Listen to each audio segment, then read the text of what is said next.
there's not a chance in hell that we're going to stay under 1.5 and we're going to go over 2. And as has been said, there'll be 1 billion refugees or wherever it's going to be. So I'm not going to be talking about all that because all of you know that, right? The question and the reason why hopefully you're here is you want to know, like, what's the deal when all this shit happens and what are we going to do about it? So what I'm going to suggest is 2 things are on the cards, which are inevitable. The first thing that's inevitable is massive social disruption. And the second thing that's inevitable is there's going to be a pro-social response to that, or there's going to be fascism. So the real issue is not carbon emissions, the real issue is fascism, right? That's actually how it's going to manifest itself in the next 20 years. And everyone's got an idea, about that, what's happening to the Tory party, what's happening in Holland and Italy and blah, blah, blah, right? And we know it's extremely unpleasant, let's put it like that.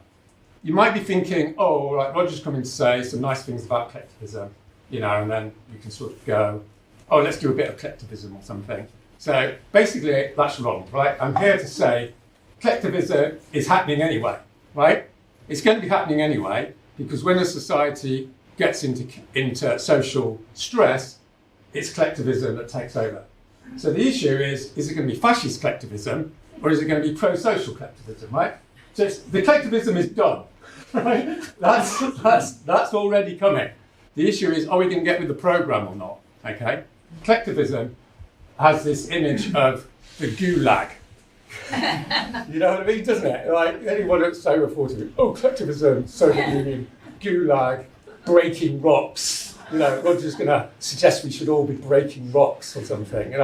That's not what I'm going to be talking about. What my definition of collectivism is like increased social connectivity. Sounds a bit nicer, but that's a bit university-ish, isn't it? So another definition is people come together for the common good, right? In its pro-social manifestation, right? That's what it's about. In other words, it's not about me, it's about everyone in this room coming together and saying, okay, what are we going to do together? Because what we do together is a lot more important than what we're doing individually, right? Not just because that's a good thing to do, but that's the only thing to do. Usually, if I do a talk, I've got a plan of what you're going to do, but there isn't a plan for what you're going to do, not because I've suddenly gone all intellectual on you, but because it's still being worked out. But there is like a massive change, I would suggest, which is sort of exciting, amongst the climate and radical spaces around the Western world, right? From this individualist orientation, which we've had for the last 30 years, into this collectivist orientation. And there's variations on the theme, but there's a big shift happening. And maybe it's because it's triggered by the realization it is going to happen now, right? Which doesn't mean we're going extinct. It just means a whole load of shit is coming down the road. And what are we going to do about that? No disrespect, but you're all embedded. What I mean by embedded is you think, oh no, I'm not a bourgeois individualist. But you are, no disrespect, right? Because you swim in a cultural sea which basically makes you think of things which are bourgeois individualism, right? We're saturated and you're in that sea and you can't get beyond that sea because it's all around us. So that's a big challenge for us. And we need leadership and imagination and a bunch of other things I'm going to talk about to get out of that sea and actually see what most people in human history how they've seen themselves, which is totally different to how we see ourselves. So one way of concretizing this, I suppose, is if we go back 200 years, there's a whole load of traditions which, whether we know it or not, we're connected with historically, that have been collectivist, right? Particularly before 1989. And then, geographically, as it were, there's a whole load of cultures that we're vaguely aware of, which were collectivist as well, which organised themselves in a totally different way. And if you know the work of David Graeber, everyone knows David Graeber, do you? He's a cool guy. So, he spent his whole life trying to say to people, we can choose to live differently, right? We are not deterministically having to live in a capitalistic society. It is possible to do something else. So I'm going to give, just to get the juices going as well, I'm going to give some examples of what I call individualist activism and then a collectivist orientation. So individualist activism is the idea that I become an activist, and in the same way as you sort of choose oranges at the supermarket. You see what I mean? It's like, what am I doing this week? I'm going to be an activist. What's your New Year's resolution? I'm going to try activism. You see, I'm going to try it, and if I don't like it, I'll try something else. In other words, it's a transactional, possessive thing, right? It's something you try on for a little while. The other element of individualist activism is, here's me and my little world, my me world, and over there is activism. And every now and again, I do a bit of activism. It's the sort of hobby orientation, Thursday night, I do my activism. The rest of the time, I'm living my real life. I'm making sure I've got money and status and, all this sort of, and then I just go and do a bit of activism. There's that sort of thing. And then the other element of individualist activism is, I'm an activist, but in 2 years, I'll be a banker. You know that routine? So for the last 30 years, we're swimming in this sea where that's what activism means, right? That's what people think it is, but it's not, right? There's traditions before, 1989, before the neoliberal period, which are totally different. And the collectivist activism might be summed up as, I'm in this for life. That's the orientation of people historically, right? In other words, it's not a thing that I add on to me. It is me. Usual historical example of this is socialists in the 20th century or communists in the 20th century. Now, I'm not saying these good or bad people or whatever, that's another issue. But I'm saying, in terms of their psychological makeup, these are people who were going there's capitalism, it's going to kill us, and I'm going to spend my whole life going against it. That's what I do. I am a socialist, you see what I mean? And it goes to my core. And if I have to fight for it, so be it. And if I have to die for it, so be it. You see what I mean? That's what most people historically understand as activism. Right? We're not the centre of the universe. We're a little outlier, a temporary outlier, right? Before everyone goes back to what it is normally, which is a matter of who you are and what you are for your life. Because that's how serious it is. So when I was I'm 57, so I got, I was a bit nerdy when I was a teenager, so I ended up going to Stockport Friends Meeting House up in North England. And there were old socialists there, 70 odd. And you used to have these, I loved them because they were immaculately dressed and had these little ties, straight ties. And they'd be sitting there looking really serious and sort of severe. And I'd sit down when I was 15 and have a chat to them. They'd say, Roger, there's a right or wrong in this world, all this sort of thing. And then they'd say, and if you have to die for it, you have to die for it. And I was going, fuck, it's who is this guy? I just want to go and play my war games or something, whatever. But these were people who inspired me as a teenager to spend my life doing what I'm doing, because they were the real deal, right? They knew people that fought in the Spanish Civil War. These were working class people that just uprooted them and fought for the cause and died for the cause. It was a serious situation, in the mid-20th century. So, in a way, I'm standing here before you today as that little thread of connectivity to this glorious, amazing collectivist tradition, which we all have to rediscover and recreate, as it were, in the 21st century, as all the shit hits the fan, like it was in the early 20th century, right? Which doesn't mean it's going to be exactly the same, but it's going to have to be a reintegration into that tradition. And when I was young, I met all these people, social anarchists, and these people like Colin Ward. You probably haven't heard of this guy, right? He was an amazing guy who did all these housing stuff, after the Second World War, right? And he was 75, he was chain smoking, and Roger, it's all about anarchism. I was going, oh, really? Anyway, these people were amazing people, right? And that's why I'm standing here today. That's my tradition. All right, so I'm going to give you some directions of travel, right?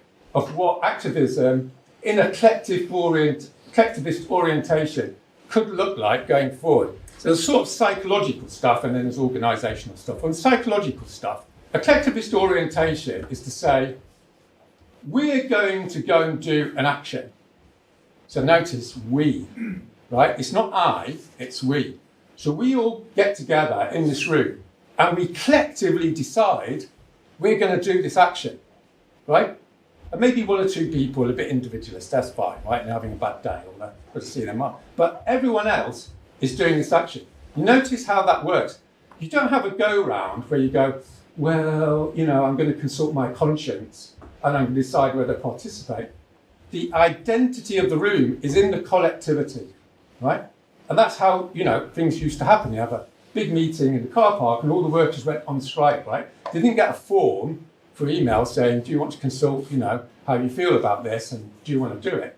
Everyone physically got in the same space and they collectively decided what to do there and then, right? Scary stuff, right?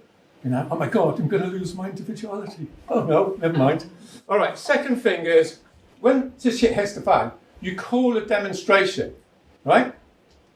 You don't have loads of meetings to discuss the demonstration. You just fucking call the demonstration. You say, shit's happening. We're going to meet in, you know, Houses of Parliament at 6 o'clock. Get your shit down there because there's a fucking emergency, right? You don't tell them what the plan is. And when you get like 5,000 people, you do them up, everyone goes on a march, and then all the stewards say, we're sitting down, everyone, and everyone sits down. No one's filled out a form to say they're into sitting down. They just fucking sit down because everyone else is sitting down because you're a collective entity. And then the police go and arrest everyone, right?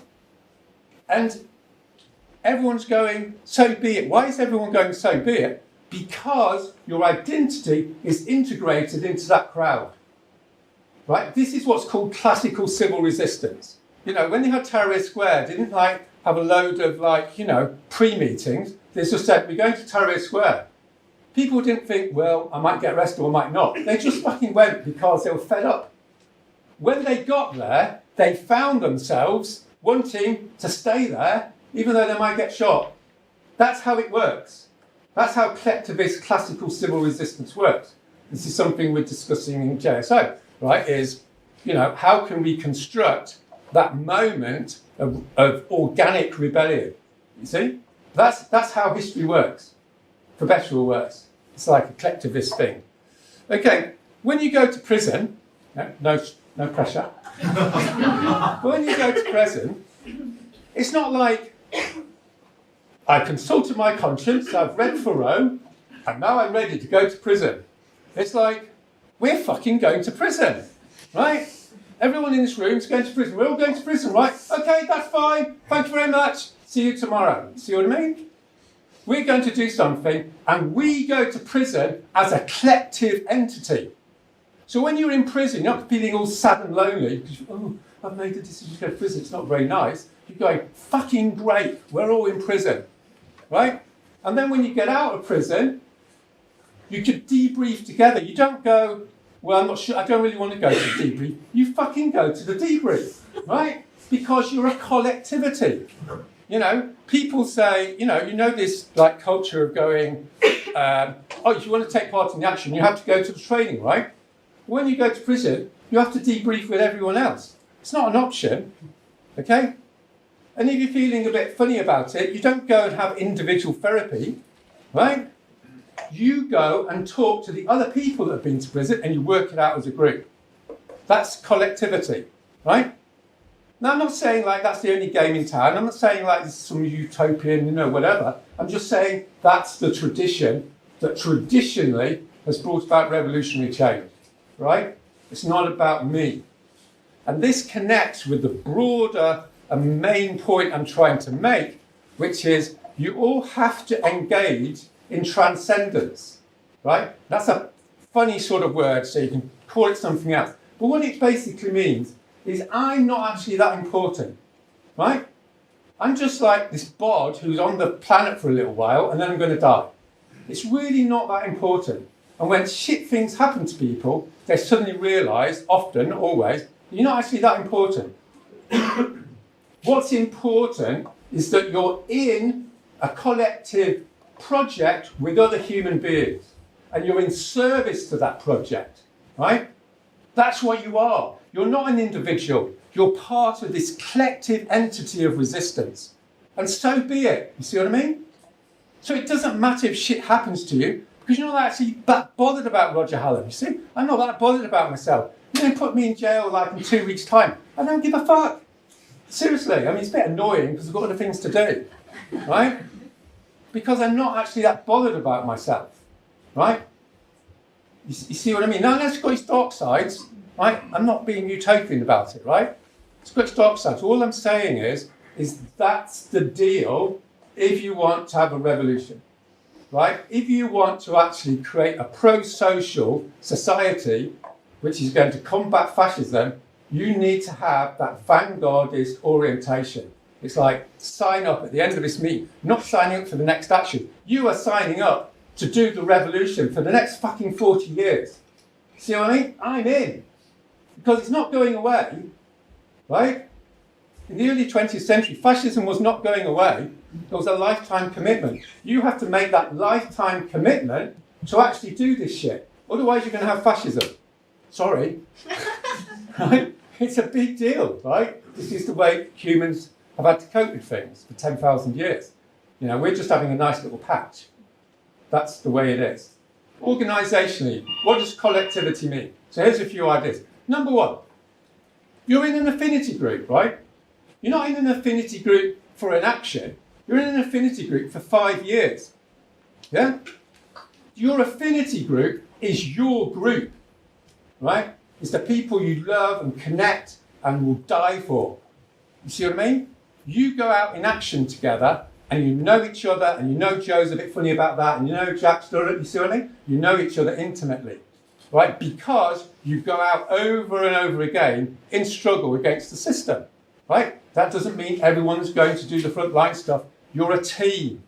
But the point here about collectivity is you're part of that team over time, right? It's not transactional. It's not like, oh, the four of you, we're going to go and sit in the row next week. And after that, be bye, thanks very much, right? It's like we're meeting once a fortnight, right? And we're a team, and we're in soft competition with North Hackney team, you know what I mean? Because they're not actually that nice, join our team, yeah? Because we have better soup nights, see what I mean? So, you know, because there's going to be loads of soup nights soon, isn't there? They're all going to be in soft competition, you know, like, oh, you don't want to go to Camden. It's that lentil stuff. So a little example of this was in the peace movement in 1986, 1987, there were 50 affinity groups in London, 50 affinity groups. And they got their shit organised and they went and jumped over nuclear bases. And these people had worked together for 2 years in their affinity group. You see what I mean? That's the plan. And yeah, you need to get your piece of paper out and go, you want to be in our affinity group? Sign and dot lives, 2-year commitment. You have to ask for that commitment. See what I mean? You can't be all individualist about it. Oh, it's okay, if you want to leave after 3 months, that's fine. Right? You say it's a 2-year commitment to get into ours. Right? We're the real deal. See what I mean? And yeah, you know, you're not going to break the legs if you leave, but we'll just give you a funny look. No one fucking talks about income, do they? It's a bit like, oh, I can't pay my fine. Oh, I can pay my fine. Oh, great, thanks. You know what I mean? And if you're lucky, someone will give you a little bit of money to pay your fine. That's individualist charity, right, traditionally. Right? Collectivism is, we all give 10% of our income to a central fund, and if you need the money, you get the money. See what I mean? That's what's called socialism. In case you thought socialism was something else, right? You collectivise your resources. This was normal, right? You know, it's a guy called Rob Callender. Do some of you know him? He's been doing these talks, right, where he's going, people all around the world basically collectivise their income so that when people have a hard time, you can help each other out because there aren't banks. Like when I was young, there was a income sharing group in Leicester. It had gone for 20 years, right? Housing's funny, isn't it? What's happening? You know what I mean? It's like you're in a house, you get chucked out, and you think, oh shit, I've got to find another house. That's pure bourgeois individualism, right? Collectivism is like, they're going to throw us out. Well, we're not going to move. That's collectivism with 100 other houses. How come the 100 other houses aren't going to like go on red strike for you? Because you have an individualist orientation, because you've been told since you were 8 that you're only there to look after yourself. Bollocks! That's why young people in London are paying, 60% of their rent, their income on rent. It's because they don't collectivise, right? I organised a red strike in London, like before XR, 7 years ago, 10,000 people, 10% rent reduction within 3 months. Took about 100 hours of door knocking. Come and see me afterwards. Honestly, it's easy, right? The reason it's not happening is because everyone goes, oh, we've got to move house. Oh, all right, we'll move house. See what I mean? It's like, no, be collectivist about it, right?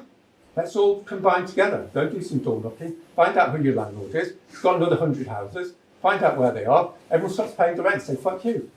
Right? It's easy. It's happened 100 times before. The reason it's not happening, because we haven't been into this collectivist culture. Investment. What are you doing with all your money?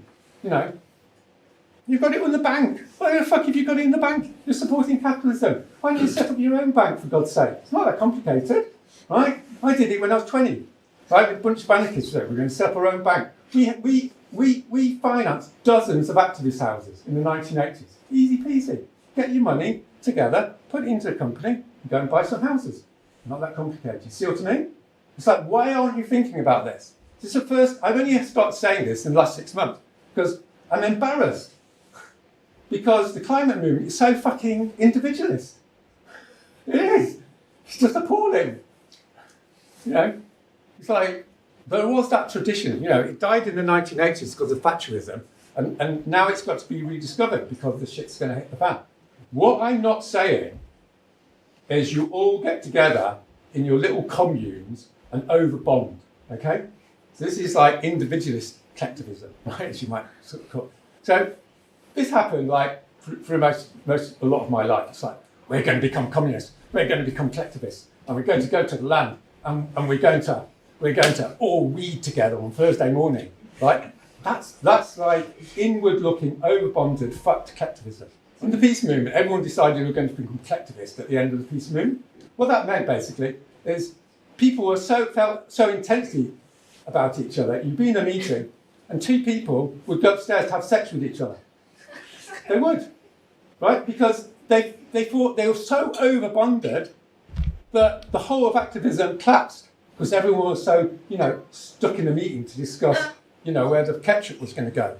All that sort of stuff. That is inward collectivism. The collectivism that we're talking about here, the pro-social collectivism, is like communism or Christianity. Those are the 2 models. I'm not saying we could become Christians or communists, right? But if you look at those 2 traditions, they were collectivist and they were outward-facing, right? On Saturday morning, they'd be with the workers, you know what I mean? They'd be writing letters to the Athenians, whatever they did. See what I mean? Go, guys, you've got to be Christian, right? You might die, but never mind. It's like you're outward facing. In other words, if you're going to be like pro-social collectivist, every Thursday night for the next 30 years, you need to go door knocking, right? So I want to have on a t-shirt is door knocking or fascism. You know what I mean?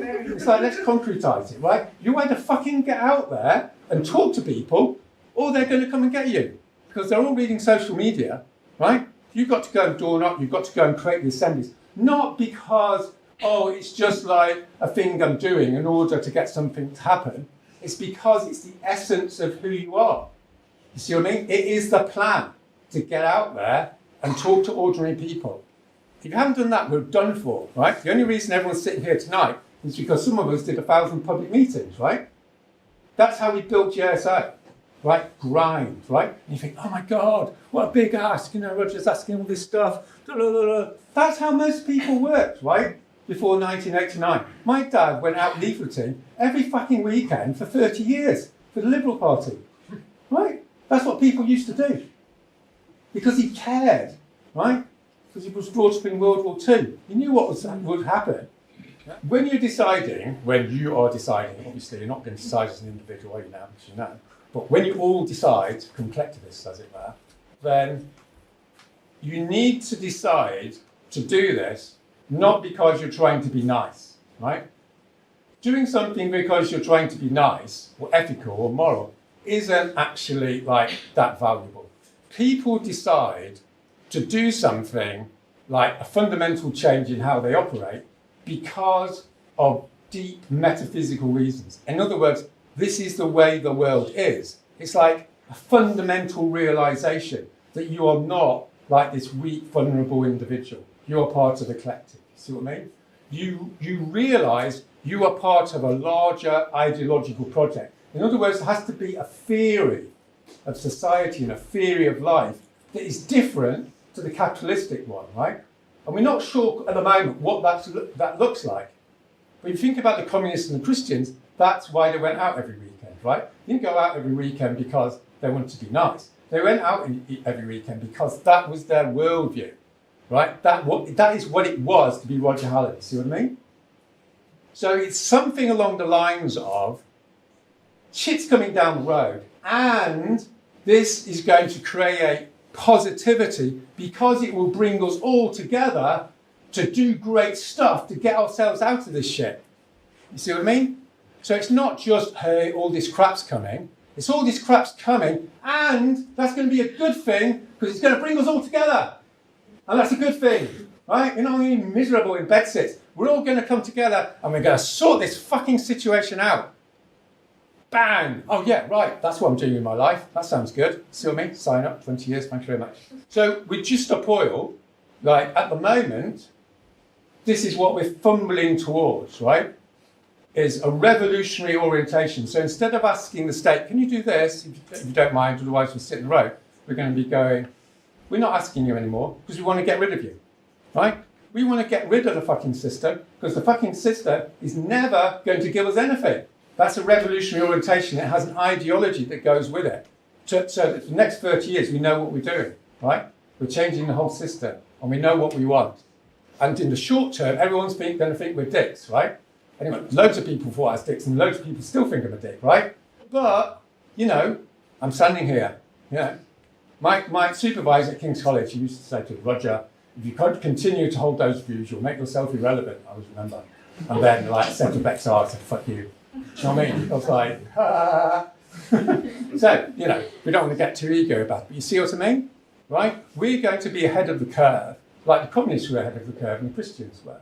So the last thing is about leadership. Now, everyone in this room, like, you're all feeling a bit, like, stressed because you've got this guy rambling onto you, right? But if you're going to do this project, and this is the biggest challenge, you all have to get up like me and become leaders, right? Because there's massive forces to drag everyone back into that capitalistic individualism. You know what I mean? By Wednesday morning, you'll probably have forgotten about this and go, oh, yeah, maybe, you know, blah, blah, blah, blah, blah, right? The counterbalance to that is leadership. This is what, like, genuine leadership is. It's to stand up, you go to your meeting, you stand up and you say, we're going to have an income sharing group, guys. Not like, do we want to? You stand up and say, we're going to do this. See what I mean? We're going to do this and this is going to happen, right? We're going to collectivise our income. We are all going to go to prison together. Not, do you? Do you want to go to prison? No, that's individualism. We are going to go to prison together. It's fucking outrageous what's happening. Okay? Is that all right with everyone? You see what I mean? That's the spirit of revolutionary leadership. And that's what everyone needs to step up and do. Which is tricky, right? It's always tricky, and then you just do it. What it means in the assemblies, right? These assemblies are going to be created, right? And there's a big debate in the assemblies movement. Because some people go, you bring all these people together, right? And then you do this liberal routine and go, I'm not going to tell all of you what to think. You can decide yourselves what to think because I don't want to be oppressive. Everyone gets into breakout groups, and then everyone replicates the ideology of the system because there isn't a neutrality, right?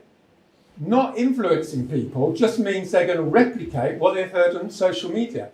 At the beginning of the assembly, you need to get up and say, I'm a fucking revolutionary, right? I believe in this. I believe in this. This is what we need to do. And now you are going to decide what you want to do, right? So it's a third way, right? So the individualist liberals are going, oh, you can do what you like, right? All the Leninists are saying, you've got to agree with me, otherwise I'm breaking your leg, right? The third way is to say, this is who I am. I'm authentic, right? Everyone in this room knows what I believe, right? This is what I believe. And you now have to decide what you're going to do. And just coming back to my final point about David Graeber, right? What David Graeber was saying is the most powerful and subversive idea in the world is imagination. In other words, you have to give people in this country permission to dream of something fundamentally different. And once you give them that permission, they're going to go, fuck yeah, we want something different. They're not going to do that unless you propose that positive programme to them in the assembly, you know, on the BBC interview. So it's not just, oh, this shit's going to happen. So all this shit's going to happen, and then we're going to do something great about it. We're going to get rid of you, the interviewer, for starters. You know what I mean? You're over, mate. Just look to the camera and say, guys, let's do it. You know, here's the Zoom link. You see what I mean? It's like fun. Dare I say, I know everyone's looking glum. But it's fun because that's what living your life's about, right? It's about doing whatever you think is what you are at this point in history. And we're all in it together, and so we all have to come together, right? That's the old ideology. And everything has to change, right? So we have to commit our lives to that change. That's collectivism for the 21st century. Put your hand up if you think that's a good idea. Put your hand up. Great. Well done. You can give yourselves a clap.